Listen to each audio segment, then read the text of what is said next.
Avitus Avitus Eparchius Avitus c. 390–457 was Roman Emperor of the West from July 455 to October 456. He was a senator of Gallic extraction and a high-ranking officer both in the civil and military administration, as well as Bishop of Piacenza. He opposed the reduction of the Western Roman Empire to Italy alone, both politically and from an administrative point of view. For this reason, as emperor he introduced several Gallic senators in the imperial administration. This policy, however, was opposed by the senatorial aristocracy and by the people of Rome, who had suffered from the sack of the city by the Vandals in 455. Avitus had a good relationship with the Visigoths, in particular with their king Theodoric II, who was a friend of his and who acclaimed Avitus Emperor. The possibility of a strong and useful alliance between the Visigoths and Romans faded, however, when Theodoric invaded Hispania at Avitus' behest, which rendered him unable to help Avitus against the rebel Roman generals who deposed him. Biography. Origins and early career. Avitus was born in Clermont to a family of the Gallo-Roman nobility. His father was possibly Agricola, consul in 421. Avitus had two sons, Agricola fell 455, living 507, a vir illustris, and Actitius Avitus, later Patricius, and Magister Militum under Emperor Julius Nepos, and a daughter Papinola. She married Sidonius Apollinaris, whose letters and panegyrics remain an important source for Avitus' life and times.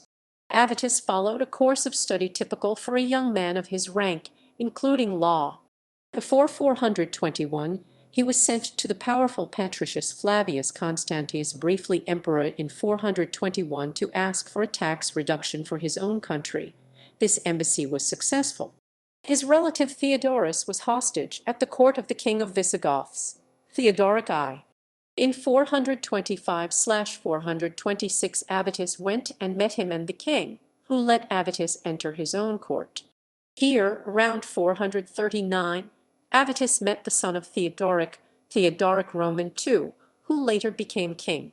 Avitus inspired the young Theodoric to study Latin poets. He then started a military career serving under the Magister Militum Aetius in his campaign against the Juthungi and the Norics 430–431, and against the Burgundians 436. In 437, after being elevated to the rank of vir illustris, he returned to Auvergne, where he held a high office, probably Magister Militum per Gallius. In the same year he defeated a group of Hunnic raiders near Clermont and obliged Theodoric to lift the siege of Narbonne. In 439 he became Praetorian prefect of Gaul and renewed the friendship treaty with the Visigoths. Before the summer of 440, he retired to private life at his estate Avitacum, near Clermont. Here he lived until 451, when the Huns rise to the throne. In the late spring of 455, Avitus was recalled to service by Emperor Petronius Maximus and was elevated to the rank of Magister Militum, probably Praecentalis. Maximus sent Avitus in an embassy to the court of Theodoric Roman II, who had succeeded to his father, at Toulouse. This embassy probably confirmed the new king and his people as foederati of the empire and asked for their support for the new emperor. While Avitus was at Theodoric's court, news came of the death of Petronius Maximus 31 May and of the sack of Rome by the Vandals of Gaiseric. Theodoric acclaimed Avitus emperor in Toulouse. On 9 July, the new emperor was acclaimed by the Gallic chiefs gathered in Virnum, near Arelate Arles, and later, around 5 August, before Avitus reached Rome, he received the recognition of the Roman Senate. Avitus stayed in Gaul for 3 months to consolidate his power in the region that was the center of his support, and later went to Italy with a Gallic army, probably reinforced with a Gothic force. He probably traveled to Noricum to restore the imperial authority in that province and then passed through Ravenna, where he left a Gothic force under the new Patricius and Magister Militum Remistus of Visigoth. On 21 September, finally, he entered Rome. Consolidation of power. The effective power of Avitus depended on the support of all the major players in the Western Roman Empire in the mid-5th century. The new emperor needed the support of both the civil institutions, the Roman Senate and the Eastern Roman Emperor Marcian, as well as that of the army and its commanders, the generals Majorian and Ricimer and the Vandals of Gaiseric. On 1 January 456, Avitus took the consulate, as traditionally the emperors held the consulate in the first year upon assuming the purple. However, his consulate signed collega without a second consul was not recognized by the Eastern court, which nominated two consuls, Iohannes and Verrines.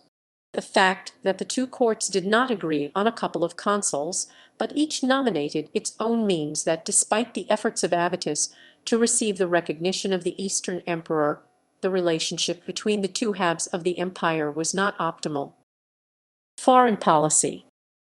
Treaties under Marcian and a treaty of 442 between Emperor Valentinian Roman III and the Vandal king Gaiseric had failed to reduce Vandal incursions and raids along the Italian coast. Avitus' own efforts secured a temporary winter truce with them, but in March 456, Vandals destroyed Capua. Avitus sent Ricimer to defend Sicily, and the Romans defeated the Vandals twice, once in a land battle near Agrigento and another in a naval battle off Corsica. During the reign of Avitus, the Visigoths expanded into Hispania, nominally under Roman authorization, but actually to promote their own interests. In 455, Avitus had sent an ambassador, Comes Fronto, to the Suebi and then to Theodoric Roman II. When the Suebi invaded the Roman province of Hispania Tarraconensis, the Visigoths attacked and defeated them 5 October 456 at the Campus Paramus, 12 miles from Astorga, on the banks of the Orbigo Urbicus, subsequently occupying the province as nominal foederati of the empire. Fall. In the meantime, resentment amongst the population of Italy against the foreigner Avitus grew. The Gallo-Roman emperor had given many key offices of the public administration, usually filled by Romans, to other members of the Gallo-Roman aristocracy. Furthermore, the population of Rome, devastated by the sack of Rome, suffered from food shortages due to the Vandal control of the naval routes, aggravated by the requirements of the foreign troops that had arrived with Avitus. The imperial treasury was almost empty and, after disbanding his Visigoth guard because of popular pressure, Avitus was obliged to pay their huge wages by melting down and selling the bronze of some statues. Counting on the popular discontent, on the disbandment of the imperial guard, and on the prestige gained through their victories, Ricimer and the Comes Domesticorum Majorian rebelled against Avitus. The emperor was obliged to leave Rome in early autumn and to move north. Ricimer had the Roman Senate depose Avitus and ordered the murder of the Magister Militum Remistus in the Palatium at Classe, ancient port of Ravenna, on 17 September 456. Avitus decided to react. First he chose Messianus, one of his collaborators in his embassy to the Visigoths ordered by Petronius Maximus, as the new Magister Militum. Then he probably went to Gaul. Hydateus says to Arelate, to collect all the available forces, probably the Visigoth guard he had just disbanded. Finally he led his forces against the troops of Ricimer near Pi. The emperor and his army entered the city, and attacked the huge army led by Ricimer, but, after a great massacre of his men, including Messianus, Avitus fled on 17 or 18 October 456. In the immediate aftermath Ricimer spared his life, but forced him to become Bishop of Piacenza. Death. Avitus' Gallic supporters may still have recognized him as emperor, despite his deposition. Sidonius Apollinaris tells of a failed coup d'état in Gaul organized by one Marcellus and probably aimed at bringing Avitus back on the throne. The contemporary historian Hydateus, who lived in Spain, considered the year 457 the The third of Avitus' reign, Avitus' own intentions are not known, nor are the manner and date of his death. In sum, he was told that the Roman Senate had condemned him to death, and so he tried to flee to Gaul, officially travelling there to bring donations to the Basilica of St. Julian in Avernia, his homeland. According to Gregory of Tours, he died during this journey. Other sources have him strangled or starved to death by order of his successor. Avitus died in 457 or late in 456, very soon after his deposition, and was buried at Brioude, next to St. Julian's tomb. Footnotes: